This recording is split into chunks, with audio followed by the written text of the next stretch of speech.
ભારતીય એરટેલ અહીંયા પણ પરિણામને સમજી લઈએ, કારણ કે જે રીતે એરટેલ દ્વારા જે નંબર્સ જોઈ રહ્યા છે અનુમાનથી થોડા ઓછા છે. નફામાં એક થોડો ઘટાડો છે, 2% જેટલો. આવક વધી છે, આરપુમાં પણ એક વધારો જોઈ રહ્યા છે. તો કઈ રીતે એક વ્યૂ રહેશે ભારતીય એરટેલ પર? ઘણા લાંબા સમયથી રોકાણની ભલામણ છે ભારતીય એરટેલ પર ચારની, અને બીજો સૌથી મોટો સેલ્યુલર સર્વિસ પ્રોવાઇડર કંપની છે ભારતીય એરટેલ. ઉપભોક્તાઓની સંખ્યામાં નિરંતર વૃદ્ધિ થઈ રહી છે.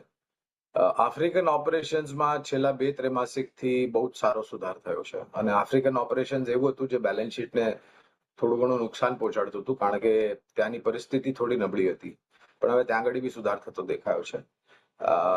આજે જે પ્રતિક્રિયા છે ચોખ્ખા નફામાં, જે થોડી હલકી આપણે નીચલી સપાટી જોઈ રહ્યા છે, એને લઈને કદાચ થોડી પ્રતિક્રિયા આવી શકે છે બજારમાં.